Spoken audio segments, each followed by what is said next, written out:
मुनित्रयं नमस्कृत्य तदुक्तिः परिभाव्य च वैयाकरणसिद्धान्तकौमुदीयं विरच्यते।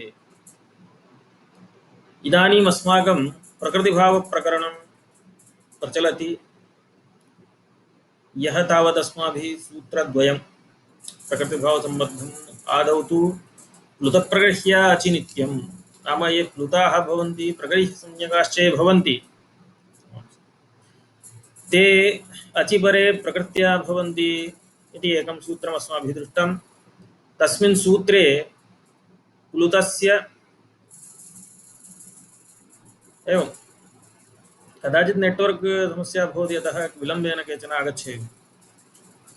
अतः प्लुतस्य अनन्तरं प्रगृह्यस्य विषये उदाहरणम् अस्माभिः दृष्टं। तत्र प्रत्येकं प्लुतविषये तावत् एहि कृष्णा अत्र गौश्चरति इति उदाहरणम् आसीत्।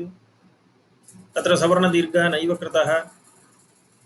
द्वितीयं तावत् प्रगृह्यविषये ईदूते द्विवचनं प्रगृह्यमिति सूत्रेण हरि एतौ इत्यत्र हरि इत्यस्य ईदन्तं द्विवचनं भवति इति हेतोः प्रगृह्यसंज्ञा उक्ता। तस्मात् तत्रापि प्रगृह्यत्वात् प्लुतप्रगृह्य अचिनित्यम् इति सूत्रेण अचिपरे प्रगृह्यस्य प्रकृतिभाव एव भवति। तत्र यणादेशः बाधितः। अनन्तरं यणादेशेन साकं तत्र सूत्रे नित्यग्रहणमपि कृतं वर्तते। तेन नित्यग्रहणेन किं जायते? पाक्षिकः प्रकृतिभावः यः वर्तते इकोसवर्णे शाकल्यस्य रस्वश्च इति सोऽपि तत्र न भवति, न प्रवर्तते इति तत्र उक्तं। ततः द्वितीयं सूत्रं प्रसङ्गात् यदागतं क्रमेण च क्रमेपि प्रसङ्गेपि इकोसवर्णे शाकल्यस्य रस्वश्च इति सूत्रं यद्वर्तते तद्विषये अस्माभिः ज्ञातं। पदान्ताः ये इग्वर्णाः भवन्ति ते असवर्णे अचिपरे प्रकृतिभावं प्राप्नुवन्ति। शाकल्यमते रस्वश्च भवति इत्युक्ते शाकल्यमते रस्वसमुच्चितः प्रकृतिभावः भवति। अन्येषां मते यदा रस्वः न भवति तदानीं तु यणादेश एव इत्येव वक्तव्यं। तत्र तावत् वाक्यद्वयमासीत्। आदौ तु असवर्णे अचि पदान्तायिकः प्रकृत्या स्युः रस्वश्च वा इति आसीत्। तेन किं जातम्? आदौ तावत् अस्माभिः रस्वसमुच्चितः प्रकृतिभावः कृतः। कारणं यदा रस्वः क्रियते तदानीं पुनः यदि यणादेशः प्रवर्तेत तर्हि रस्वकरणस्यैव तत्र किं फलं संशयः भवति, प्रश्नः तत्र उदेति। नाम किं भवद्भिः साधितं तत्र रस्वं विधाय? अतः रस्वविधिसामर्थ्यादेव तत्र प्रकृतिभावोऽपि सिद्ध्यति। अतः तत्र चकारः न कर्तव्यः इति भाष्यकाराणाम् आशयः आसीत्। तत् सर्वम् अस्माभिः सम्यक् दृष्टं। ततः अग्रिमसूत्रं भवति ऋत्यकः इति। इदानीम् आरभामहे। ऋत्यकः ऋति अकः। अत्रापि ऋत् इति तपरकरणम्। एवं ह्रस्वऋकारः सुवर्णः भवति किल?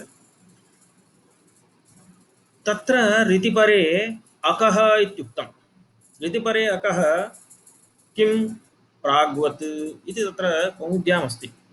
तर्हि प्राग्वत् इत्युक्ते अत्र किं किम् अनुवर्तनीयं, कथं द्रष्टव्यम् इत्युक्ते अकः इति षष्ठी वर्तते एव।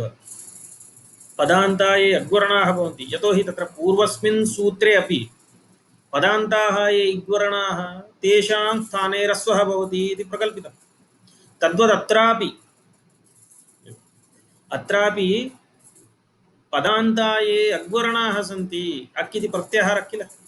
एवञ्च पदान्ते ये अग्वर्णाः सन्ति तेषां स्थाने रस्वः भवति प्रकृतिभावश्च। प्राग्वत् इति कथनस्य इदमेव तात्पर्यं। किं? पूर्ववत् पूर्वं तत्र पदान्ताः इग्वर्णाः आसन् असवर्णे अचि इति। अत्र तु असवर्णे अचि इति तत्र सम्बन्धः नास्ति। कुतः? ऋति इति साक्षादेव कस्मिन् परे इति अत्र उक्तं। तत्र कस्मिन् परे इति नोक्तम् आसीत्, केवलम् असवर्णे इति उक्तम्, अचि इति अनुवर्तितम्। एवं अनुवर्तनीयमासीत्, अनुवृत्तं तत्। अत्र तु ऋति इति वर्तते। एवञ्च अकः अग्वर्णाः ऋतिपरे किं भवन्ति? प्रकृत्या भवन्ति रस्वश्च तेषां स्थाने भवति इति। अतः पदान्ताः इत्यपि अत्र सम्पद्यते। यङः पदान्तादति इत्यतः पदान्तादिति अनुवर्त्य षष्ट्यन्ततया पदान्तस्य अग्वर्णस्य इति अर्थः वर्णनीयः। एवं पदान्तस्य अग्वर्णस्य कदा ह्रस्वः भवति प्रकृतिभावश्च इत्युक्ते ऋतिपरे। एवं ऋतिपरे अकः नाम पदान्ताः अकः प्रकृत्या भवन्ति ह्रस्वश्च वा इति तद्वदेव तत्र वर्णनीयम्। अनन्तरं तत्र इदानीं रङ्गप्रियञ्जी समागताः ते पृच्छन्ति ऋति इति प्रत्याहारः नास्ति, ऋवर्णस्य तपरकरणं तत्र कृतं, ऋत् इति प्रत्याहारः नास्ति भोः। तत्र ऋत् इति यथा तत्र अति इति किम् अति इति उच्यते अस्माभिः, तादृशरीत्या नाम तत्र एङ्गः पदान्तादति इति आसीत् किल, तद्रीत्या तपरकरणम् इत्युक्ते तपरकरणेन तत्कालानामेव ग्रहणं भवति। तपरस्तत्कालस्य इत्यत्र अस्माभिः सर्वं सम्यक् अधीतम्। अतः प्रकृतेः ऋतिपरे पदान्ताः प्रकृत्या भवन्ति, तेषां स्थाने ह्रस्वश्च जायते इति वाक्यार्थः सम्पन्नः। तर्हि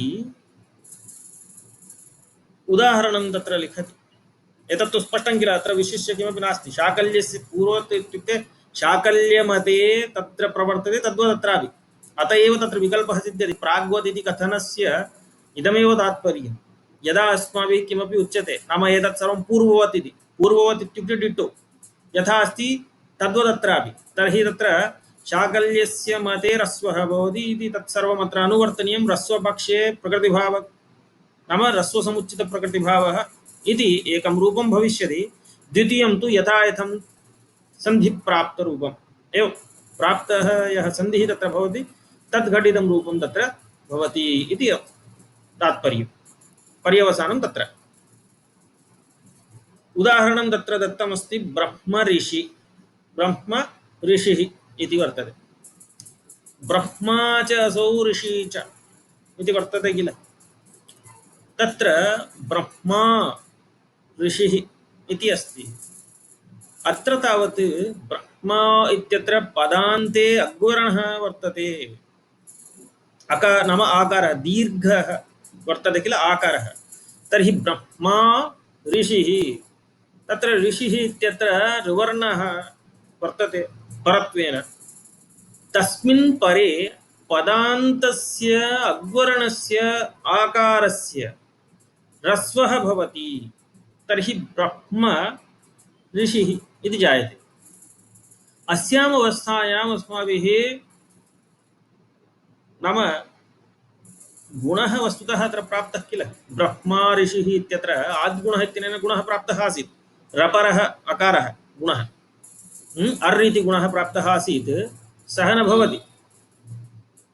एवम् अतः यः गुणः अत्र प्राप्तः तं बाधित्वा आदौ ह्रस्वः भवति, तेन साकं प्रकृतिभावश्च। तर्हि ह्रस्वसमुच्चितः प्रकृतिभावः यदा जायते तदानीं ब्रह्म ऋषिः इति एकं रूपं, व्यस्तं रूपं भवति ब्रह्मा ऋषिः, तत्र ब्रह्म ऋषिः इति। अनन्तरं यदा ह्रस्वसमुच्चितः प्रकृतिभावः न भवति, यतोहि शाकल्यमते अयं विधिः प्रवर्तते इति हेतोः प्रकृते किं क्रियते, आद्गुणः इति पक्षे प्रवर्तते। आद्गुणः उच्यते, किम् उच्यते आद्गुणः इति सूत्रेण, अवर्णादचिपरे, अवर्णः इत्युक्ते आकारः, अचिपरे इत्युक्ते अज् इत्युक्ते ऋवर्णः। एवं तर्हि तस्य सूत्रस्य प्रवृत्तिर्भवति चेत् यथा कृष्णार्थी इत्यत्र अस्माभिः उरुण्ड्रपरः इति नियमेन यदा उः नाम ऋकारस्य स्थाने यः अण् भवति स रपरः सन्नेव प्रवर्तते इति उक्तं, तद्वदत्र प्रकृतेऽपि ऋवर्णः वर्तते किल। तर्हि अकार ऋकारयोः पूर्वपरयोः उभयोरपि स्थाने जायमानः एकः गुणः अर् इति रपरः भवति, नाम अकाररूपगुणः रपरः भवति, रः परः यस्मात् अर् इति गुणः। एवं वृद्धिर्भवति चेत् आर् इति मया तत्र उदाहरणेषु तत्र प्रदर्शितमेव। अतः प्रकृते ब्रह्म नाम यदा ह्रस्वसमुच्चितः प्रकृतिभावः न भवति तदानीं ब्रह्म ऋषिः नाम तत्र तु ब्रह्मा ऋषिः इत्यवस्थायामेव गुणः प्रवर्तते इति तत्र भवद्भिः अवधेयं सम्यक् तत्र ज्ञातव्यं। यदा ह्रस्वः क्रियते तदानीं ह्रस्वसमये तु ह्रस्वकरणसमये किं जायते, गुणः नैव भविष्यति। यतोहि ह्रस्वघटितरूपं वर्तते, तेन साकं प्रकृतिभावः भवति, तदानीमेव अत्र ह्रस्वः कृतः इति ज्ञायते। यदि ह्रस्वः कृतः पुनः तदुपरि गुणोऽपि कृतः तर्हि विहितेन गुणेन तत्र वैलक्षण्यं नैव प्रतीयते। एवम् अतः ह्रस्व ह्रस्वघटितः इत्युक्ते ह्रस्वघटितो वा ह्रस्वसमुच्चितः नाम ह्रस्वः तत्र घटकतया वर्तते इत्यर्थः। ह्रस्वघटितं यथा तत्र यः चक्री अत्र इत्यत्र चक्री इति दीर्घः भवति, अत्र इति परत्वेन अस्ति। एवं चक्री ईकारः दीर्घः, पदान्तः इग्वर्णः, ततः परत्वेन असवर्णः अचकारः, तर्हि तदानीं चक्री अत्र इत्यवस्थायां यदा ह्रस्वसमुच्चितः नाम ह्रस्वः ह्रस्वसहितः प्रकृतिभावः इत्यपि वक्तुं सुलभतया रङ्गप्रियन्ति। ह्रस्वघटितः इति मया उक्तं किल, ह्रस्वसमुच्चितः इति वा स्वीक्रियतां, समानः अर्थः। ह्रस्वः तत्र घटकत्वेन वर्तते, समुदाये इत्यर्थः, घटितः इत्यस्य अर्थः।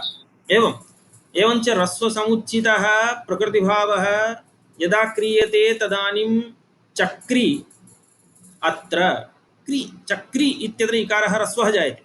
इदानीम् अस्यामेव अवस्थायां यदि भवद्भिः जनादेशः क्रियेत तर्हि न ज्ञायते अत्र ह्रस्वः कृतः आसीत्।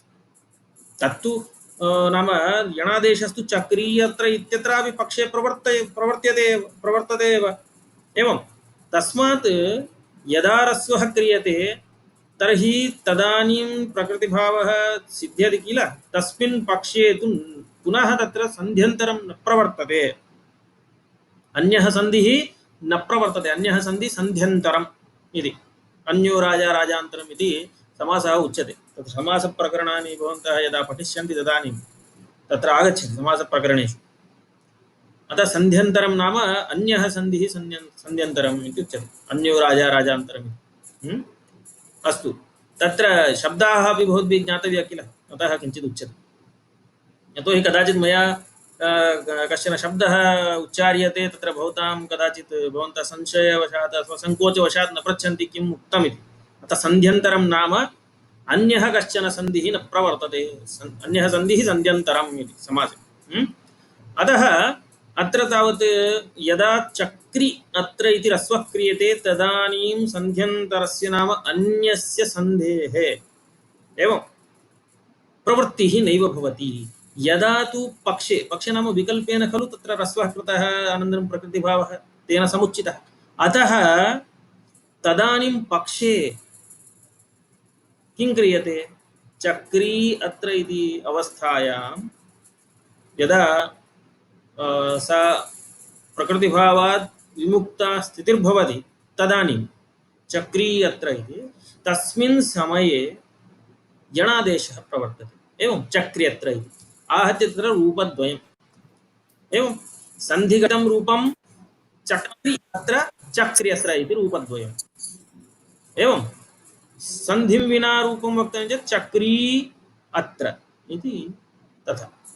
तद्वत् प्रकृते ब्रह्मा ऋषिः इत्यवस्थायां समानतया आकारस्य ह्रस्वः यदा क्रियते तदानीम् अकारे जाते अकारात् परत्वेन ऋवर्णः वर्तते, तर्हि अवर्णादचिपरे इत्यर्थकेन अवर्णादचिपरे गुणः एकादेशः भवति इत्यर्थकेन आद्गुणः इति सूत्रेण अत्र गुणः नैव क्रियते अस्माभिः।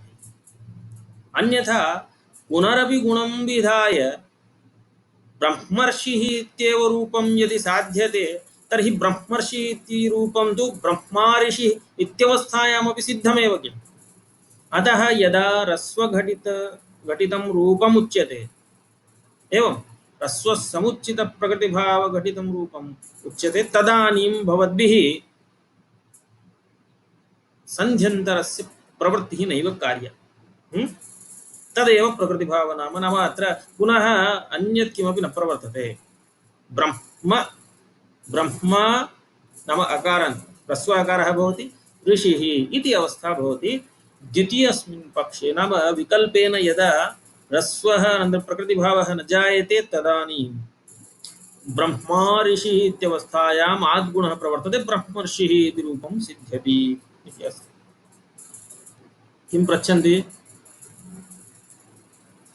चक्रेत्र इत्यत्र चक्री इत्यस्य दीर्घः एव भवति, परन्तु कथं ह्रस्वः सिद्ध्यते? भोः रङ्गप्रियजी, यः मया सूचितं तदेव इदानीं पुनः प्रतिपादितं किल सर्वं प्रसङ्गात् भवतां संशयः स्यादिति मत्वा मया अस्मिन् सूत्रे प्रसङ्गात् पुनः तत्सर्वम् आनीय सूचितमेव। चक्री इत्यस्य ह्रस्व शाकल्यमते तेन सूत्रेण किल इको सवर्णे शाकल्यस्य ह्रस्वश्च इति यः एव प्रतिपादितम् अद्यापि प्रतिपादितम् एवं। अतः तत् पुनः भवन्तः एकवारम् अवलोकयन्तु, न ज्ञायते चेत् मह्यं पृच्छन्तु पुनः, अन्यथा कक्षा अग्रे न गच्छति किल। अस्तु, तर्हि इदानीं ब्रह्म ऋषिः इत्यत्र ब्रह्म ऋषिः इति एकं रूपं, ततः ब्रह्मर्षिः इति द्वितीयं रूपं भवति। अनन्तरम् अत्रापि पदान्ताः इति सम्बध्यते इति सूचयितुं कथयति। पदान्ताः इत्येव ब्रह्मा ऋषिः इति समस्तं नास्ति। ब्रह्मा च असौ ऋषिः च, ब्रह्मा ऋषि तत्र चकारः समुच्चयार्थः खलु उच्यते, तत्र ब्रह्मा च ऋषिः च इति अस्ति किल। तर्हि ब्रह्मा च असौ ऋषिश्च इत्यस्मिन् अर्थे ब्रह्मा ऋषिः इति यद्यपि तदानीं तु व्यस्तः प्रयोगः, समस्तः प्रयोगः ब्रह्मर्षिः इति, अनन्तरं ब्रह्म ऋषिः इति नाम भवति।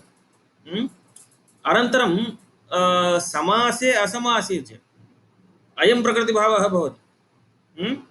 समासेपि अयं प्रकृतिभावः प्रवर्तते, तत्र असमासे एव इति नास्ति।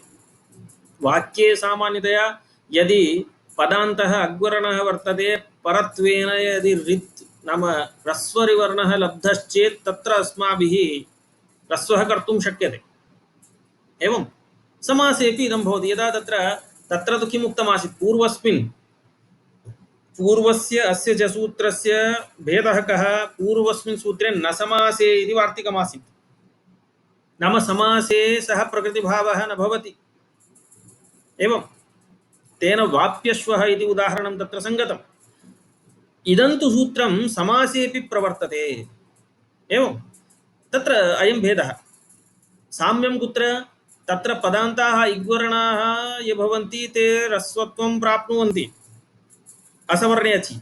अत्र ऋतिपरे पदान्ताः अग्वर्णाः, तत्र तु इक्वर्ण पदान्ताः इकः तत्र इति अस्ति खलु, इको सवर्णे शाकल्यस्य ह्रस्वे, तत्र पदान्ताः इक्वर्णाः ह्रस्वत्वं प्राप्नुवन्ति असवर्णे अचि। अत्र तु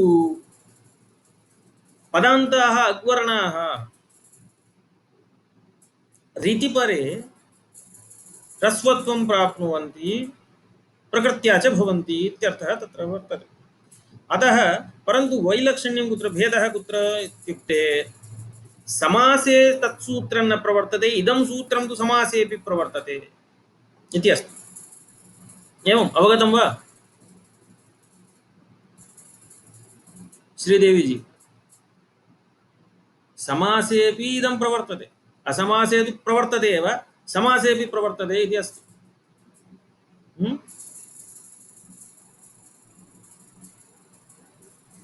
इदानीं पदान्ताः इत्येव इति लिखितं, नाम अत्रापि एङ्गः पदान्तादति इत्यतः पदान्तादिति अनुवर्त्य सम्बध्यते इति सूचनायै तदुक्तम्। तेन किं भवति? आर्च्छत् इति वर्तते।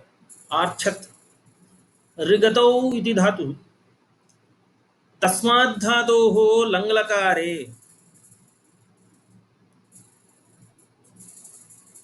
तिप् शप् इत्यादीन् कृत्वा अनन्तरं पाघ्राद्मास्थाम्ना दाण दृश्यते सर्तिशतदां पिबजिग्र ऋगतौ धातु ऋवर्णः भवति किल, ऋ इति ऋलित् सूत्रे तत्र ऋ इति वर्तते, तत्र ऋगतौ धातु ऋवर्णः। पिबजिग्रधं तिष्ठं पिबजिगृधमतिष्ठमनयश्च पश्चर्ष धौषीय सीधाः इति सूत्रेण रि इत्यस्य रिच्छ इति आदेशः भवति। रि इत्यस्य रिच्छ आदेशः भवति। अनन्तरम् अयम् अजादिधातुः भवति इति हेतोः लुङ्लङ् लङ् ष्वडुदात्तः इति सूत्रेण अडागमः प्राप्तः तं प्रबाध्य आडजादीनाम् इति सूत्रेण आडागमः भवति। यदि धातुः अजादिः भवति तर्हि तत्र आडागमः जायते इति तत्र मा भवान् इति दद् इत्यत्र भवद्भिः दृष्टं स्यात्। मया तत् सर्वं प्रतिपादितम् एवम्। अतः तत्र माङ् योगः भवति चेत् तत्र आडागमः न भवति इति कारणात् मा इति दद् इति आसीत्। अतः यदि अजादिधातुः भवति तर्हि अजादिधातोः आडागमः तर्हि आट् इत्यस्मात् आट् इति आगमः भवति धातोः पूर्वं प्रवर्तते। टकारः इति संज्ञकः किल आद्यवयवः अयं भवति आडागमः। ततः आटश्च इति वृद्धिर्जायते। तदेव मा भूत् न माङ् योगे इति निषेधः वर्तते। माङ् योगे अडाडौ न स्तः इति। अतः मा भवान् इति दत् प्रेदिदत् प्रीदिदत् तत्र आदेश किल अवर्णादेजाद्योः एत्यदत्योः तत्र एधतेः उदाहरणं कथं तत्र सम्भव व्यभिचाराभ्यां स्यात् विशेषणमर्थवत् इत्युक्ते एजादित्वं तस्य कदापि न हीयते कुत्र संशयः भवति।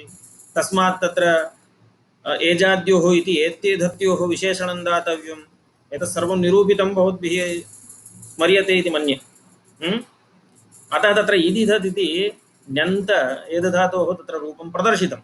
नाम तत्र व्यभिचारः जायते। अतः अवश्यम् एजाद्योः इति विशेषणं तत्र दातव्यम् इति। ओके। प्रकृते रिच्छ नाम रि इति ऋगतौ धातुः वर्तते। ततः नाम रिच्छ इति आदेशः भवति। लङ्लकारे वर्तते इति हेतोः आडागमः अत्र जायते किल। तर्हि आ रिच्छ इति अस्ति। आ रिच्छ शबादिकार्यं भवति। तिप् इतश्च इति लोपः तर्हि रिच्छत् इति वर्तते। आ रिच्छत् तर्हि आ रिच्छ इत्यवस्थायां पश्यन्तु यदि पदान्ताः इति अत्र न योज्यते न सम्बध्यते तर्हि किं स्यात्।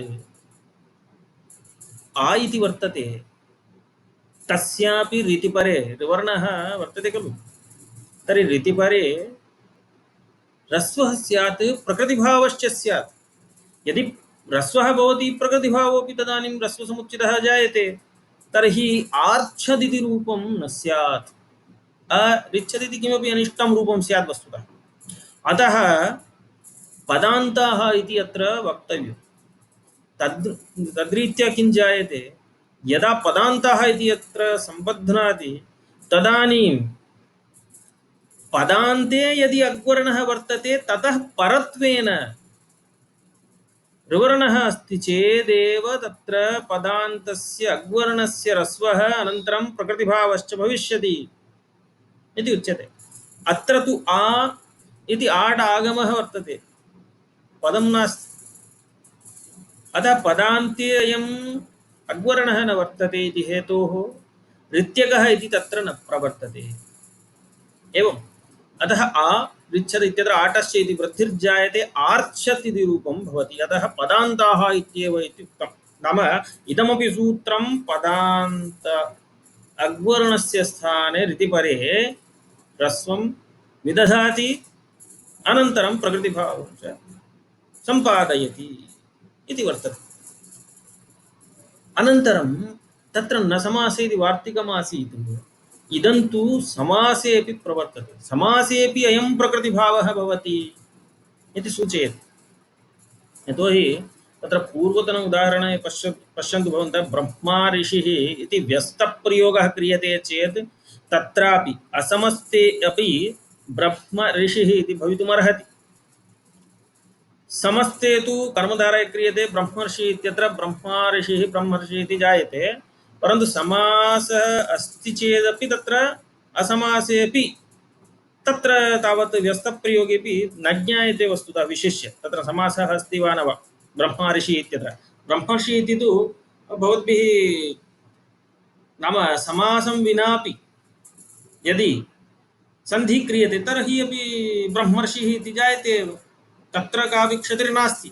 अतः तस्मिन् उदाहरणे स्पष्टं न भवति इति उदाहरणं पश्यन्तु कथं लिखितं। किम् उदाहरणं दत्तं? सप्त ऋषीणां, सप्त ऋषीणां, द्वितीयं सप्तर्षीणाम् इति। तत्रापि पश्यन्तु, एकं क्लू दत्तं तेन, समासे अपि अयं प्रकृतिभावः भवति इत्यत्र क्लू किमस्ति? कियत्पर्यन्तम् अनुधावनं कृतं? सप्त ऋषीणां तावत्, नाम षष्टि बहुवचन पर्यन्तं तेन अनुधावनं कृतम् उदाहरणदाने। यदि प्रथम विभक्ति घटितमेव तत्र उदाहरणम् उच्यते इति मन्यतां, तर्हि सप्त ऋषयः, सप्तर्षयः, ह्रस्वः क्रियतां। मया किमुक्तं, यः दधि यत्र इति रङ्गप्रियन्ति पृष्टवन्तः, दधि यत्र इत्यत्र प्रवर्तते वा? इकोसवर्णे अवश्यं प्रवर्तते। पर्जन्यवल्लक्षणप्रवृत्ति ह्रस्वस्यापि ह्रस्वः विधीयते।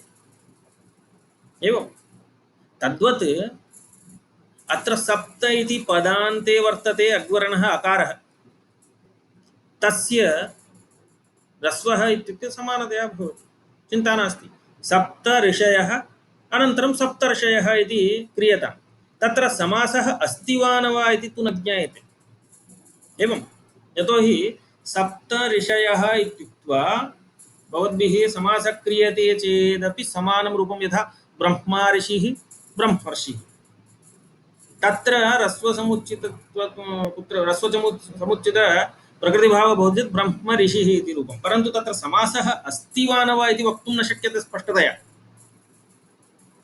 एवं समासेपि तथैव गतिः, असमासेपि तथैव गतिः। अतः तेन समासेपि अयं प्रकृतिभावः भवति इति सूचनायै षष्ठी बहुवचनान्तं रूपं दत्तं। सप्त इत्यस्य सप्तानाम् इति किल भवति, तर्हि सप्तानाम् इति भवति चेत् सप्तानां ऋषीणां पश्यन्तु, तत्र सप्त ऋषीणां विभक्ति नाम अन्तर्वर्ती विभक्तिः वर्तते, आम् इति तस्य लोपः तत्र वर्तते। अवगतं वा? नाम सप्तानां ऋषीणाम् इत्यत्र इदानीं नाम समासः क्रियते चेत् आम् इति विभक्तिः आसीत्, अन्यथा तु सप्त इति अस्ति। सप्तन् जस् नान्तत्वात् किं भवति तत्र श्नान्ताः षट् इति, शान्ताणान्ताश्च षट्संज्ञकाः भवन्ति इति हेतोः श्नान्ताः षट् षट्संज्ञको लोपः भवति। एवं षट्संज्ञा भवति किल, तर्हि षड्भ्यो लुक् इति लुक् भवति, तर्हि सप्त इत्येव भवति प्रथमान्ततया। तत्र सप्त जस्, सप्तन् जस् इति क्रियताम्, अनन्तरं ऋषि जस् इति क्रियताम्। प्रथमा विभक्ति विषये क्लेशः नास्ति, नाम तत्र सुब्लुक् इत्यादिकं सर्वं विधाय भवद्भिः कथञ्चित् सप्तऋषयः सप्तर्षयः इति रूपं साधयितुं शक्यते, परन्तु समासः अस्ति वा न वा इति तु न ज्ञायते। अत्र तु सप्त ऋषीणाम् इत्यत्र भवद्भिः द्रष्टव्यं चेत् सप्तान, यदि व्यस्तप्रयोगः स्यात्, यदि समस्तं रूपमिदं न स्यात् तर्हि व्यस्तप्रयोगे सप्तानां ऋषीणाम् इति व्यस्तप्रयोगः भवति। सप्तानां ऋषीणाम् इति व्यस्तप्रयोगः, समस्ते तु सप्तर्षीणाम् अथवा सप्त ऋषीणाम् इति भवति। तदर्थं षष्ठी बहुवचनपर्यन्तम् अनुधावनं कृतं ग्रन्थकारेण। एतद् भवति शास्त्रं, सर्वं विचिन्त्यते। अन्यथा यः कोऽपि कण्ठं गृह्णाति भवन्तः कथयन्ति मञ्चे ब्रह्मा ऋषि ब्रह्मर्षि, ब्रह्मा च असौ ऋषिश्च ब्रह्मर्षिः ब्रह्मर्षिः तत्र उच्यते चेत् कथं वैलक्षण्यं सम्पाद्यते इति प्रश्नस्य इदं समाधानं। सप्तानां ऋषीणां, यदि तत्र व्यस्ततया भवति, समासः नास्ति, तर्हि षष्ट्यन्तस्य प्रयोगः कर्तव्यश्चेत् व्यस्तप्रयोगे सप्तानां ऋषीणाम् इति पृथक् पृथक् वक्तव्यम्। यदा तत्र आम् इति विभक्तेः लुग् भवति षष्टिबहुवचनस्य, तदानीमेव सप्तन् इति भवति, पुनः नकारस्य लोपः। तथा कृत्वा सप्त ऋषीणां, सप्त सप्तर्षीणाम् इति रूपद्वयं जायते इति अत्र तात्पर्यम् इति अस्ति।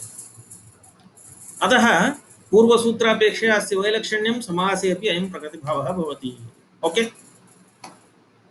इदानीम् अनया रीत्या हरि एतौ इत्यत्र इत्यादावपि अयमेव प्रकृतिभाव नाम इकोसवर्णेशाकल्यस्य इति मा भूत्, अयमेव प्रकृतिभावः यथा स्यात् इकोसवर्णेशाकल्यस्य इति ह्रस्वसमुच्चितो मा भूत् इति एतदर्थं नित्यग्रहणं कृतम् इति प्रसंगेन प्रसंगसंगत्या इकोसवर्णेशाकल्यस्य ह्रस्वश्च अनन्तरं तदुत्तरसूत्रं ऋत्यकः इति एतद्वयं प्रतिपादितं। प्रतिपाद्य इदानीं कथयति प्लुतस्य विधानं कुत्र कुत्र कर्तव्यम् इति तद्विषये इदानीम् आरभते। यतोहि अस्माकं प्रकरणस्य आरम्भः तत्रैव जातः।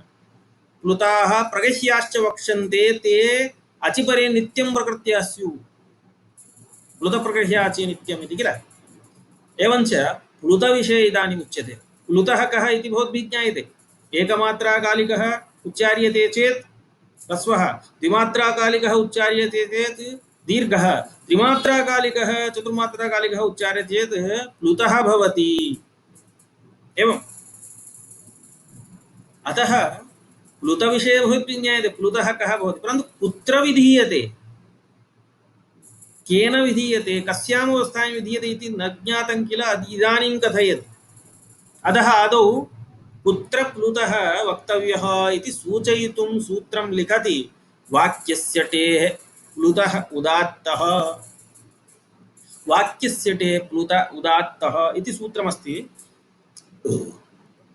चत्वारि पदानि, चतुष्पदात्मकं सूत्रमिदं भवति। वाक्यस्य टेः प्लुत, प्लुतः इति नाम तत्र विसर्गस्य लोपः अनन्तरम् उदात्तः। एवं तर्हि वाक्यस्य टेः प्लुतः उदात्तः इति छेदः चत्वारि पदानि अत्र वर्तन्ते। अधिकारसूत्रमिदं भवति। सूत्रसङ्ख्या रङ्गप्रियञ्जी please provide me your full cell phone number. I will forward you the Balamanorama text. भवतां सविधे किं लघुसिद्धान्तकौमुदी अस्ति वा सिद्धान्तकौमुदी अस्ति वा तत् सूचयन्तु। आचार्यः रङ्गप्रियञ्जी सिद्धान्तकौमुदी एव किल। तर्हि तत्र वाक्यस्य टे प्लुत उदात्त इति 93 सूत्रसङ्ख्या। भवन्तः पुस्तकं स्वीकृत्य उपविशन्तु भोः। Otherwise you take print out. यदि भवतां सिस्टम मध्ये अस्ति भवद्भिः तस्ततः नाम एकैकं पुटम् अग्रे कर्तुं क्लेशः अस्ति चेत् please take the print out. तत्र भवतां हस्ते प्रिंट आउट अस्ति चेत् प्रिंट मध्ये झटिति भवद्भिः द्रष्टुं शक्यते। अतः वाक्यस्य टे प्लुतः उदात्तः इति वर्तते इति अधिकारसूत्रम्।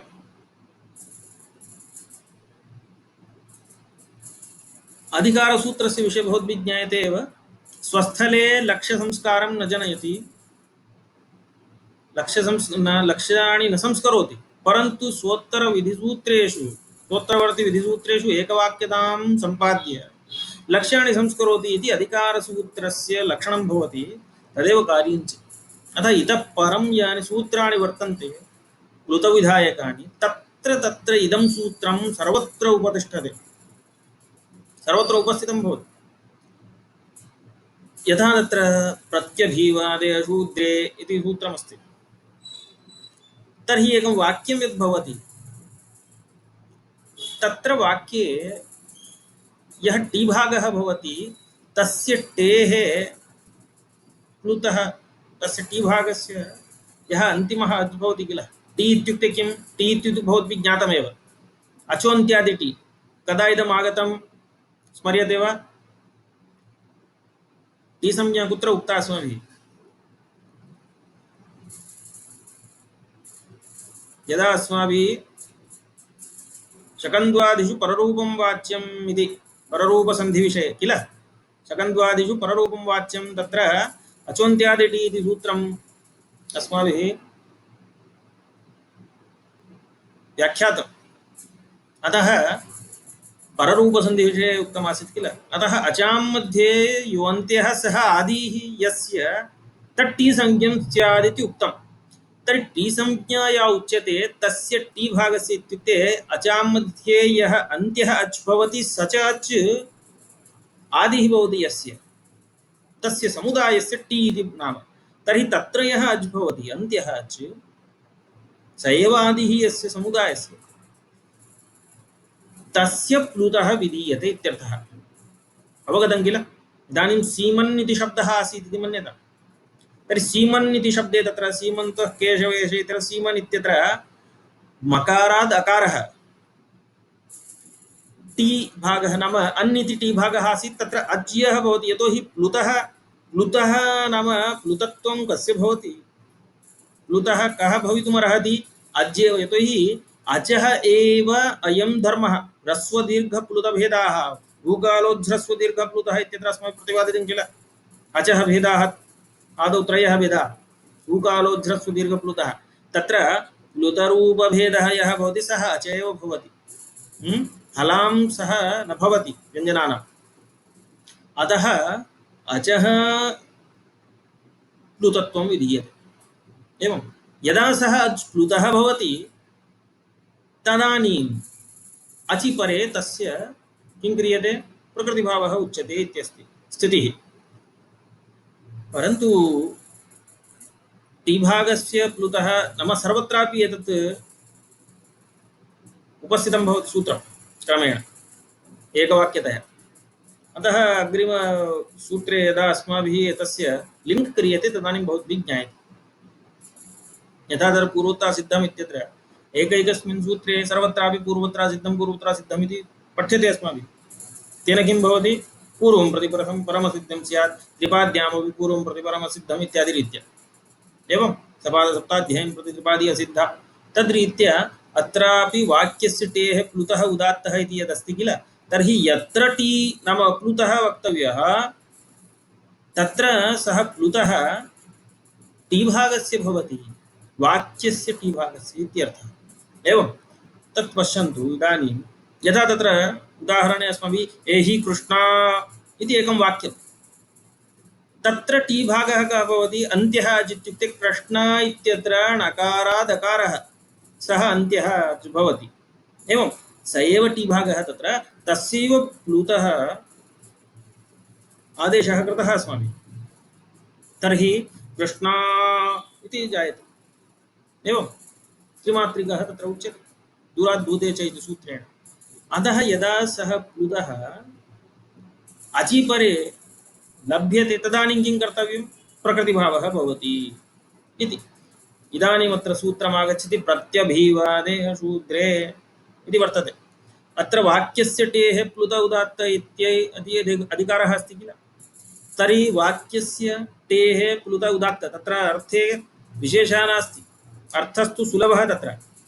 नाम एकं वाक्यं यदुच्चार्यते तस्य यः टीभागः भवति नाम टीसंज्ञकः भवति तस्य टेः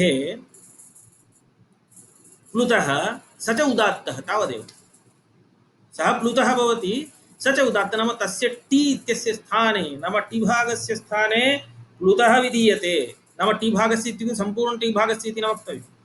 यतोहि अज् इत्युक्ते सोरि तत्र प्लुतः इत्युक्ते कस्य भेदः भवितुमर्हति अचः एव सम्भवति। एवम् अतः अचः एव भवति इति हेतोः इदानीं सीमन् इत्यत्र टीभागस्य प्लुतः कर्तव्यश्चेत् कस्य भवेत् मकारोत्तरवर्ति अकारस्य। तर्हि सीमान् इति वक्तव्यं। तथा नकारात् पुनः तत्र प्लुतः उच्चारयितुं न शक्यते नकारः हल् किल। अतः हलां तत् न भवति अचामेव भवति इति कृत्वा पश्यन्तु प्रत्यभिवादे शूद्रे इत्यत्र वाक्यस्य तत्र यद् वाक्यं प्रयुज्यते तस्य वाक्यस्य टी भागस्य यः अज् वर्तते टी इत्युक्ते टिसंज्ञकः अचः इति वा मन्यताम्। इतोपि सुलभं टिसंज्ञकस्य अचः। एवं यतोहि अन्त्यः अच् खलु गृह्यते एक एव अच् गृह्यते ततः परं हल्वर्णाः भवन्तु नाम नास्ति चेदपि चिन्ता नास्ति। व्यपदेशोद्भावेन तत्र एकस्यैव तथा ग्रहीतुं शक्यते। अतः अन्त्यः यः अच् भवति तस्य इत्यर्थः। तत्र बहु टेन्शन् न स्वीकर्तव्यं, नाम वाक्यस्य टी भागः कः भवति, तत्र कः अज् भवति इति विदौट् एनी टेन्शन् तावदेव स्वीक्रियताम्। वाक्यं यद् वर्तते तत्र अन्त्यः अज्, अन्ते भवः अन्त्यः, अन्त्यः यः अज् भवति ततः नाम सः आदिः यस्य इत्युक्ते किमपि तत्र हल् वर्णः कश्चन अस्ति चेत् अस्तु, नास्ति चेदपि चिन्ता नास्ति, तर्हि तत् टी संज्ञकं जातं। तस्य अजः प्लुतः विधीयते। एवं प्लुतः विधीयते, ततः परं वाक्यान्तरमस्ति, तत्र यः यदि अज् वर्तते, अज्वर्णः कश्चन परत्वेन अस्ति, तदानीं प्रकृतिभावः भवति इति। एतावता एतत्तु स्पष्टं जातम्। इदानीं प्रत्यभिवादे शूद्रे इति सूत्रं किं कथयति इति द्रष्टव्यम्। ओके, तर्हि अस्मिन् सूत्रे प्रत्यभिवादे अशूद्रे इति अस्ति। तत्र अशूद्रे इति पदच्छेदः, प्रत्यभिवादे एकं पदम्, अशूद्रे इति द्वितीयं पदम्। एवम् अशूद्रे इति पदच्छेदः कथं जातः? अस्माभिः सन्धिः पठितः किल, एङ्गः पदान्तादति पूर्वरूपसन्धिः, तदेव अत्र अप्लै कृतं पाणिनिना। गो भवत्यति अस्ति, तद्वत् अत्र वर्तते प्रत्यभिवादे शूद्रे इति। तर्हि अशूद्रः इति छेदः, न शूद्रः अशूद्रः तस्मिन् अशूद्रे, नाम शूद्रभिन्नः इति वर्तते। तर्हि शूद्रभिन्ना जातिः इत्युक्ते द्विजातिः इति। वस्तु तदानीमिदम् आसीत् तत् सर्वम्, अतः इदानीन्तनकाले तत् सर्वं न वक्तव्यं, सूत्रमस्ति। अतः द्विजाति इत्युक्ते येषां तावत् उपनयनसंस्कारादिकं तत्सर्वं कर्तुं शक्यते, ते द्विजातयः ब्राह्मणक्षत्रिय विट्शूद्राः इति चत्वारः वर्तन्ते, तेषु त्रयाणां मौञ्जीबन्धनं सर्वम् अस्ति किल, अतः शूद्रात् भिन्न सर्वं गृह्यते इति अस्ति। तर्हि अशूद्रे इत्युक्ते शूद्रभिन्ने इत्यर्थः। एतत् अतः अशूद्रविषये प्रत्यभिवादे, प्रत्यभिवादे अभिवादनं प्रति, एवं द्विजातिः तद्विषयः प्रत्यभिवादः, अभिवादनं प्रति यदुच्यते तत् प्रत्यभिवादः इत्युच्यते। नाम विधिवत् अभिवादयमानं प्रति विधिवत् आशीर्वचनं, यदा अत्र सर्वं बालमनोरमं तत्र साक्षात् आपस्तम्भसूत्रानन्तरं मनुस्मृत्य इत्यादिषु सर्वत्र लिखितं, दक्षिणं बाहुश्रोत्रसमं प्रसार्य ब्राह्मणोऽभिवादयेत् इति, अनन्तरम् उरः समं राजन्य मध्यसमं वैश्यः इत्यादिकं सर्वमस्ति किल। तद्रीत्या अमुकोऽहम् अमुकशर्माहम् अभिवादये इति तत्र अस्माभिः एवं कृत्वा तत्र अस्ति किल, दक्षिणबाहुं श्रोत्रसमं प्रसार्य इत्यादि रीत्या।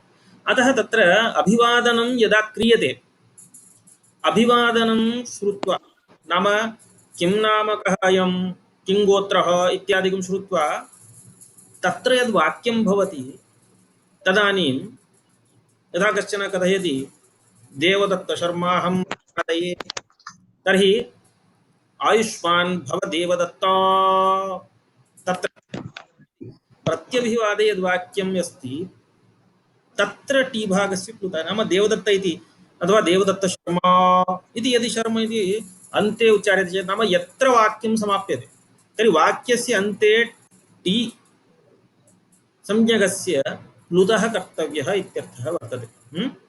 एवञ्च प्रत्यभिवादे विषये, अभिवादं प्रति प्रत्यभिवादे इति तत्र वर्तते, सप्तमी तत्र वर्तते अव्ययीभावसमासः।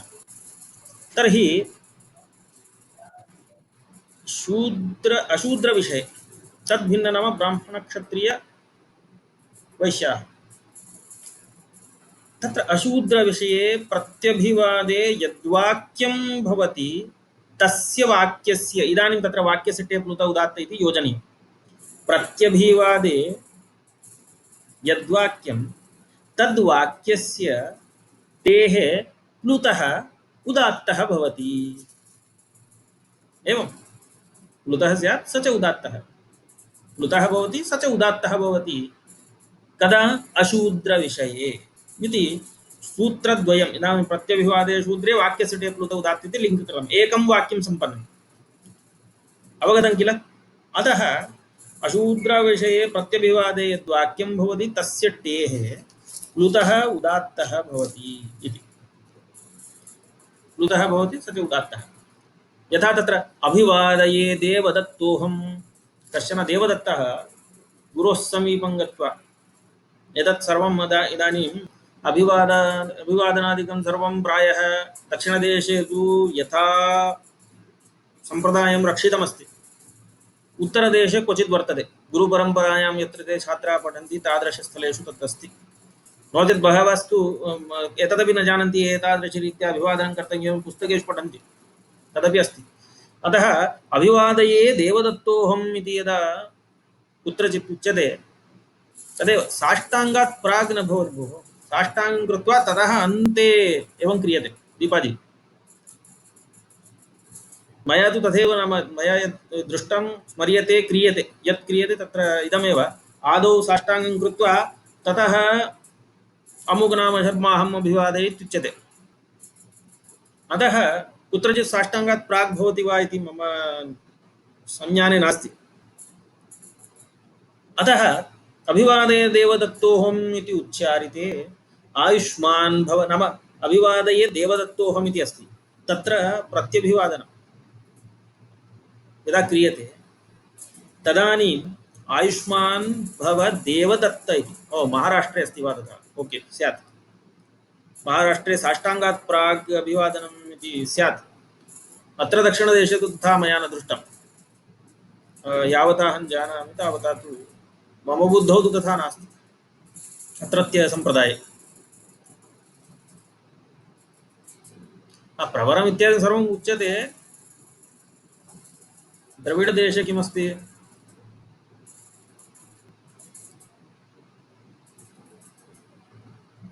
ओ दीर्घायुष्मान् भव अपि प्लुतेन भवति वा नियम इति नास्ति इदानीं शर्मा इति अमुक नाम शर्माहम् इति उच्यते चेत् तत्र अन्ते यदुच्चार्यते तत्र उच्यते अथवा आयुष्मान् भव इति तत्रैव यदि वाक्यं समाप्यते चेत् प्रत्यभिवादनं यदस्ति प्रत्यभिवादनं यद् वाक्यम् अस्ति तस्य टिभागस्य प्लुतः वक्तव्यः अतः वाक्यम् इति तावदेव अस्ति आयुष्मान् भव इति तर्हि तत्र आयुष्मान् भव इति वक्तुं शक्यते तथा अस्ति तत्र इदमेव सत्यमेतत् गोत्र एतत् रङ्गप्रियन्जी प्रायः सम्यक् जानन्ति इतोपि तत्र सर्वं गोत्रं गोत्रस्य ऋषयः प्रवरः तत्सर्वं वेदम् इत्यादिकं सर्वम् उक्त्वा एव खलु अभिवादनं क्रियते अतः आयुष्मान् भव देवदत्त इति अस्ति तत्र पश्यन्तु आयुष्मान् भव देवदत्त इति वाक्यं तत्र टीभागः तकाराद् अकारः तस्य प्लुतत्वं विधीयते एवमस्ति अनन्तरं तत्र वार्तिकम् उच्यते स्त्रियां न यथा अभिवादये गार्ग्यहम् अभिवादये अहं गार्गी अथवा गार्गी अहम् इति गार्ग्यहम् इति अस्ति तत्र आयुष्मति भव गार्गी तावदेव आयुष्मति भव गार्गी स्त्रियां तावत् प्लुतः नैव प्रयुज्यते तदेव लिखितं नाम गोत्रं वा यत्र प्रत्यभिवाक्यान्ते प्रयुज्यते तत्रैव प्लुत इष्यते पश्यन्तु अत्र इदानीं नेह आयुष्मानेधि इत्यत्र नास्ति तत्र निषेधः उक्तः इदानीं भवतां प्रश्नः आसीत् खलु कुत्र वक्तव्यमिति अग्रिमे एव तत्र लिखितं किं यत्र नाम गोत्रं वा इदानीं चाण्डिल्यगोत्रोऽहम् इति केनचित् उच्यते तर्हि शाण्डिल्य इति अन्ते यदि वाक्यस्य प्रयुज्यते तत्रैव देवदत्तोऽहम् इति उच्यते चेत् देवदत्त इत्यादिरीत्या तत्र नामगोत्रं वा यत्र प्रत्यभिवादवाक्यान्ते प्रयुज्यते तत्रैव प्लुत इष्यते केवलम् आयुष्मानेधि वर्धतामिति उच्यते तत्र प्लुतः नास्ति इति एवमस्ति तथा वर्तते आयुष्मानेधि इति नेह इति तत् वर्तते। अस्तु तर्हि एतावत्पर्यन्तम् इदं जातम्। अनन्तरम् इतोपि एकं वार्तिकमत्र वर्तते, भोराजन्यविषां वेति वाच्यं। तत्र भोराजन्यविषां वेति वाच्यम् इत्यत्र किमस्ति, वस्तुतः यदा अशूद्रविषये इति यदा उक्तं तदानीमेव तत्र किं सिद्धम्, अशूद्रविषये इत्युक्ते ब्राह्मणानां क्षत्रियाणां वैश्यानां च वाक्यस्य टीभागस्य प्लुतः वक्तव्यः, स च उदात्तः भवति प्रत्यभिवादविषये इति सिद्धमेव आसीत्। भोशब्दविषये तत्र न उक्तम्। अतः भोराजन्यविषां वेति वाच्यम् इत्यत्र इदं वार्तिकं यद् वर्तते, भो शब्दविषये भोस्सिति भवति, भो शब्दविषये सूत्रेण न प्राप्तं, केनापि न प्राप्तं तदुच्यते। अतः अप्राप्तमत्र विधीयते, अप्राप्तमत्र विकल्प्यते। राजन्यविषां तु, राजन्यविषाम् इत्युक्ते क्षत्रियवेश्ययोस्तु प्राप्तमेव सूत्रेण, तद् प्राप्तं विकल्प्यते इति कृत्वा प्राप्त अप्राप्त विभाषा इति उभयत्र विभाषायाः उदाहरणं भवति इदं वार्तिकम्। एकस्मिन् अंशे प्राप्तम्, एकस्मिन् अंशे न प्राप्तम् इति तत्र प्राप्ताप्राप्तविकल्पः क्रियते चेत् प्राप्ताप्राप्तविभाषा उभयत्र विभाषा इत्युच्यते। तत्र उभयत्र विभाषायाः उदाहरणं भवति इदं वार्तिकं, भोराजन्यविषां वेति वाच्यं।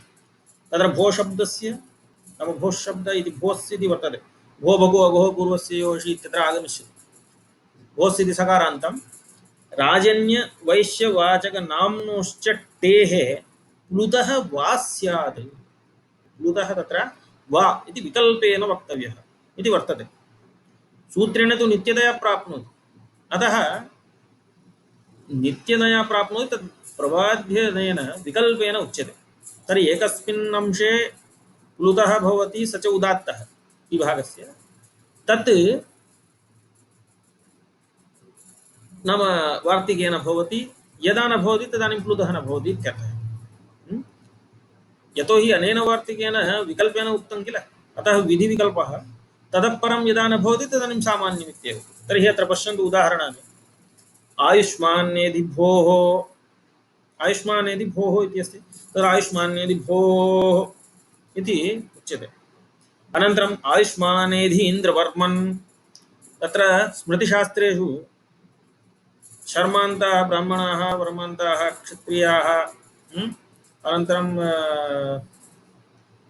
तदेव शर्म वर्म गुप्तान्ताश्च वेश्याः इति नामकरणप्रसङ्गे स्मृतिशास्त्रादिषु तत्सर्वं निरूपितम्। अतः शर्मान्तः भवति चेत् ब्राह्मणाः, वर्मान्तः भवति चेत् क्षत्रियः, अनन्तरं गुप्तान्तः भवति चेत् वैश्यः भवति, दासान्तः शूद्रः भवति इति तत्र यथा उक्तं तद्वत् भोराजन्यविषां भो शब्दविषये उक्तम्, आयुष्मान्येधि भोः इति। अनन्तरम् आयुष्मानेधि इन्द्रवर्मन्, अत्र इन्द्रवर्मन् पश्यन्तु, अत्र टीभागस्य भवद्भिः स्पष्टं ज्ञायते। एहि कृष्णा अत्र गोश्चरदित्यतः अन्तिमः वर्तते, अनन्तरं देवदत्त इत्यत्रापि अन्तिमः वर्तते इति। अत्र पश्यन्तु टीभागस्य उदाहरणं, यदा सीमन् सीमन् इति मया उच्यमानमासीत्, अत्र पश्यन्तु इन्द्रवर्मन् इति। इन्द्रवर्मन् इति वर्मान्तः क्षत्रियः भवति किल स्मृतिशास्त्रानुसारेण, अतः वर्मन् इत्यत्र मकाराद् अकारः, अन्त्यः अच्, सः आदिः इत्युक्ते नकारात् भवति। अतः अन् इति भागः टी भागः, तत्र प्लुतः इत्युक्ते कस्य, अचः एव खलु भवति। अतः पश्यन्तु इन्द्रवर्मन्, तत्र मकाराद् अकारस्य उपरि त्रि इति लिखितं, त्रिमात्रिकः सः भवति, आयुष्मान्येधीन्द्रवर्मान् इति। एवमेव आयुष्मान्येधीन्द्रपालिता, इन्द्रपालिता उदात्तोपि वक्तव्यः, अनुदात्तः न, उदात्तः पालिता इति। तत्र वेश्यानां विषये विड्विषये अपि अत्र सूचितमेव, विषां विषये वर्तते। अतः इदमपि वार्तिकं तत्सम्बद्धमेव। एतावत् रीत्या अस्माभिः व्यत्यकः इति एकं सूत्रं, वाक्यस्य टे प्लुत उदात्तः, प्रत्यभिवादे शूद्रे, तत्र स्त्रियाम् इति वाक्यम् अनन्तरं भूराजन्यशाम्यु इति वाच्यम् इति पञ्च अंशाः अत्र दृष्टाः। एकवारं सामान्यतया सूचयामि। तत्र ऋत्यकः इति विषये पालिता इति इन्द्रपालितान्तोपि वैश्यः भवति। पालितान्तः गुप्तान्तः इत्यादि रीत्या तत्र धर्मशास्त्रे तथा निर्णीतं। नाम नामकरणसंस्कारविषये यदा गच्छामः तदानीं शर्मान्तः ब्राह्मणाः स्युः वर्मान्ताश्च क्षत्रियाः इत्यादि रीत्या श्लोकाः सन्ति तत्र भिन्नभिन्नस्मृतिग्रन्थेषु। अवगतं वा? तथा अतः इदानीं तत्र ऋत्यकः इति आसीत्। पीपीटी अपेक्षा वर्तते चेत् पीपीटी प्रदर्शयामि वा तत्र ऋत्यकः इति विषये? ओके, तर्हि पीपीटी इदानीं प्रदर्शयामि। तेन साकं समरी कथयन् भवामि सूत्रस्य। ऋत्यकः इति सूत्रं पश्यन्तु। ऋति अकः इति वर्तते, ऋति इति सप्तमी, अकः इति षष्ठी वर्तते। अत्र तावत् पदान्ताः इति सम्बध्यते इति नाम एङ्गः पदान्तादति इत्यतः पदान्तादिति अनुवर्त्य अस्माभिः षष्ट्यन्ततया विपरिणामः क्रियते। तर्हि पदान्तस्य अकः इति जायते। ओके, वस्तुतः इदं पदान्तादिति वक्तव्यम्। एङ्गः पदान्तादति इत्यतः पदान्तादिति अनुवृत्तं तस्य विपरिणामः भवति, तर्हि पदान्तस्य इति जायते। ओके, अतः पदान्ताः अगः ऋतिपरे प्राग्वद् इत्युक्ते ह्रस्वश्च स्युः। एवमस्ति। एवम् अतः पदान्तस्य ऋग्वर्णस्य अत्र पश्यन्तु। ब्रह्मा ऋषिः इति वर्तते। ब्रह्मा ऋषिः इत्यत्र ब्रह्मा इति वर्तते किल आकारान्त। अत्र इदं समस्तं वा असमस्तं वा यथा कदाचित्। ओके, समस्तम् असमस्तम् उभयता। ब्रह्मा इत्यत्र दीर्घः नाम पदान्ते अग्वर्णः वर्तते।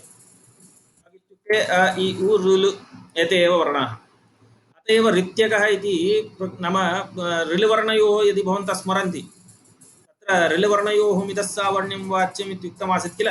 तत्र ऋवर्णः आसीत्, लुवर्णश्च आसीत्। एवं तत्र ऋ इत्यत्र मध्ये तावत् वस्तुतः अत्र दीर्घः भवेत् सन्धिः भवति चेत्, परन्तु तत्र प्रकृतिभावः आसीत् ऋत्यकः इति। अतः अयं ऋवर्णः अग्भवति किल, पदान्ते अग्वर्णः, परत्वेन ऋवर्णः वर्तते। ऋतिसवर्णे रुवा लितिसवर्णे लिवा इति वार्तिकेऽपि तत्र ऋलवर्णयोः स्मितस्सावर्ण्यमस्ति अस्ति खलु। अतः ऋत् इत्यनेन लुत् इत्यस्यापि ग्रहणं क्रियते। तर्हि अत्रापि अस्माभिः प्रकृतिभावः उक्तः आसीत्, तद्भवन्तः स्मरन्ति। तत्र आचरलौ इत्यादि रीत्या मया तत्र व्याख्यानं कृतमासीत्। अस्तु, तर्हि ब्रह्मा ऋषिः अत्र ऋकारः वर्तते, अत्र तावत् आकारः वर्तते किल। तर्हि एकं रूपं तु भवति ह्रस्वघटितं ह्रस्वसमुच्चितः प्रकृतिभावः। तर्हि ब्रह्म ऋषिः इति एकं सन्धिरूपम्। अनन्तरं द्वितीयं सन्धिरूपं भवति ब्रह्मर्षिः। नाम एतत्तु कदा यदा ह्रस्वसमुच्चितः प्रकृतिभावः न भवति तदानीं शुद्धावस्थायाम् अस्यामवस्थायामेव साक्षात् इदं रूपं जायते। ब्रह्मार्षिः इत्यवस्थायाम् आद्गुणः गुणः प्रवर्तते इदम्। अनन्तरम् आट् इति अस्ति किल, नाम पदान्ताः इत्येव कथं भवति इत्युक्ते ऋधातुः वर्तते। ऋधातोः लङ् तिक्ष शप् ततः ऋ इत्यस्य ऋच् इति आदेशः भवति। पाग्राध्मास्थाम्नादान दर्शति सर्ति शतसदाम् इति दीर्घसूत्रमेकमस्ति। तेन सूत्रेण ऋधातोः ऋच्छ इति आदेशः भवति, अतः ऋच्छ इति जातं। तर्हि अत्र पश्यन्तु, यदा आदेशः भवति तदानीम् अनन्तरम् आडजादीनाम् इति आडागमः भवति। अस्याम् अवस्थायां ऋ छ इति एवमस्ति। अत्र तावत् आडागमः वर्तते आऋच्छत्। एवम् आऋच्छत् इति अस्ति। आऋच्छत् इत्यत्र क्रियते। अत्र वस्तुतः यदि पदान्ताः इति अत्र नानु वर्तते इति मन्यतां, पदान्तादिति नानु वर्तते, तर्हि पदान्तस्य अग्वर्णस्य इति अर्थः न भवति केवलं यस्य कस्यचित् अग्वर्णस्य ऋतिपरे स्यात् इत्युक्ते अत्रापि ह्रस्वः अनन्तरं प्रकृतिभावः स्यात् तर्हि तत्तु अनिष्टम्। अतः पदान्ताः इति यदि उच्यते चेत् अयं तु आट् इति यः आगमः वर्तते, पश्यन्तु अत्र आडागमः, सः आडागमः यः अस्ति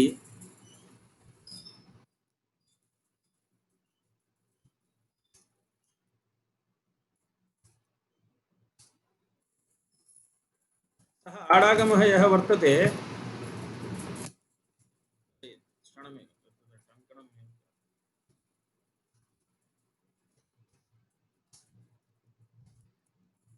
अयम् आडागमस्तु अस्यैव आगमः भवति खलु, अस्यैव। अतः पृथक् पदं नास्ति इदम्, अस्य पदान्तत्वं किमपि नास्ति। अतः पदान्तेयम् अग्वरणः नास्ति, आकारः तद्रीत्या अस्ति। तर्हि आ ऋच्छत् आटश्च इति वृद्धिर्भवति, आर्च्छत् इति रूपं सम्पद्यते। अनन्तरं समासेऽपि अयं प्रकृतिभावः भवति, नाम सप्तऋषीणां यदि पश्यन्तु प्रथमान्ततया यदि उच्येत सप्त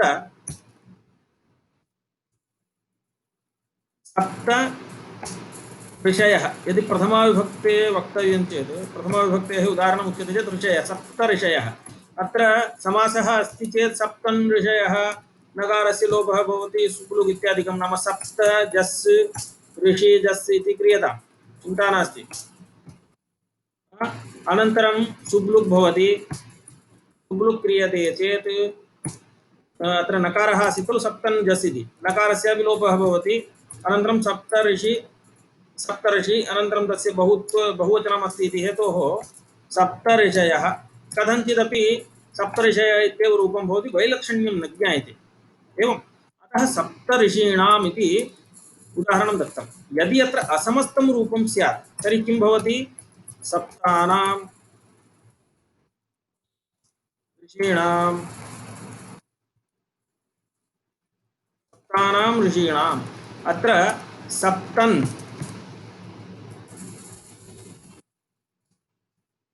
आम् ऋषि आम् एवमस्ति, सप्तम् आम् ऋषि आम् इति वर्तते। तत्र आदौ विभक्ते लुक् भवति, अनन्तरं नकारस्य लोपः जातः, सप्तऋषि, ततः पुनः तत्र बहुवचनविवक्षा अस्ति इति आम् इति आगच्छति, मध्ये नुडागमादिकं सर्वं कृत्वा ऋषीणाम् इति जायते। तर्हि अत्र इदं समस्तम् असमस्तं, नाम समस्तं समासे इदं रूपमस्ति, सप्त ऋषीणां प्रकृतिभावघटितं, ह्रस्वस्य ह्रस्वस्तु विधीयते एव। अनन्तरं यदा एतत् न जायते तदानीं सप्तर्षीणाम्, तदानीं द्वितीयं रूपं सप्तर्षीणाम् इति भवति, एवमस्ति। अतः समासेऽपि अयं प्रकृतिभावः भवति इति सूचयितुम्। अनन्तरं वाक्यस्य टेप् लुत उदात्त इत्यत्र उक्तमेव आसीत्, किमपि वाक्यमस्ति तत्र टिभागः, यथा तत्र प्रत्यभिवादे शूद्रे इत्यत्र किम् उक्तम्? आयुष्मान् भव देवदत्त इति अस्ति खलु, आयुष्मान् भव देवदत्त इति इदमेकं वाक्यमस्ति। अस्मिन् वाक्ये टिभागः इत्युक्ते अन्त्यः इत्युक्ते अयं तकारादकारः, अयं टिभागः वर्तते, अस्य टी इत्यस्य प्लुतः विधीयते, एवं स च उदात्तः भवति। तत्तु उच्चारणे ज्ञायते कथम् उदात्तत्वम् इत्यादि। ओके, अत्र प्लुतः उदात्तः भवति। ततः परत्वेन यदि किमपि अस्ति, आयुष्मान् भव देवदत्त, अत्र उपविश, अत्र उपविश इति एवम् उच्यते चेत् इदानीम् अत्र पश्यन्तु वाक्यान्तरे अत्र तावत् सवर्णदीर्घः न जायते, एवम् अनया रीत्या अस्ति। यथा वाक्यस्य टेप् लुत उदात्त इत्यत्र एवमस्ति स्थितिः। ओके, अनन्तरं इदम् अवगतमेव, वाक्यस्य टेप् लुत उदात्त। अनन्तरं क्रियां न इति वर्तते, तर्हि आयुष्मती भव, आयुष्मती भव गार्गी इति वर्तते। अत्र तावत् प्लुतः नैव भवति, एवं केवलं सम्बोधनं गार्गी इति तावदेव। अनन्तरम् इदं क्रियां न भवति इति कारणात् एवम् उक्तं, यत्र नाम वा गोत्रं वा यत्र उच्चार्यते तत्रैव आयुष्मान्येधि इत्यत्र न जायते। सर्वत्र प्रक्रिया नास्ति, केवलं भवद्भिः ज्ञातव्यम्। आयुष्मान् एधि अत्र तावत् नाम वा गोत्रं वा नास्ति इति हेतोः अत्र प्लुतः न भवति। अत्र प्लुतः नास्ति, प्लुतस्य विधानं न क्रियते अत्र।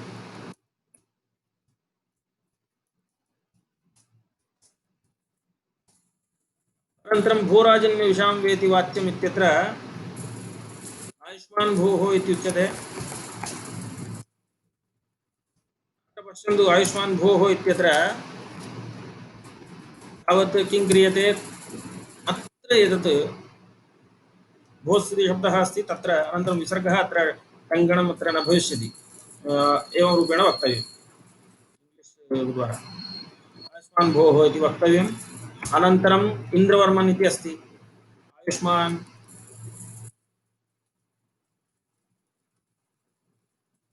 आयुष्मान्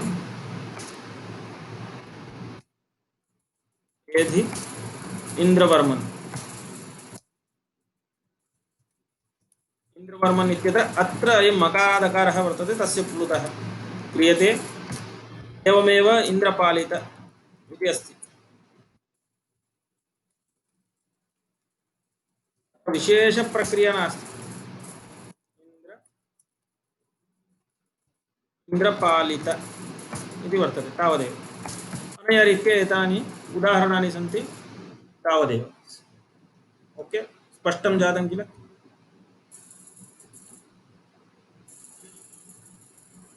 स्पष्टम् अवगतं किल? ओके, तर्हि पुनः श्वः शनिवासरः किल? अतः श्वः पुनः कक्षा भवति, रविवासरे सर्वं PPT प्रेषयामि। एवम्। अस्तु, धन्यवादाः सर्वेभ्यः। नमस्काराः।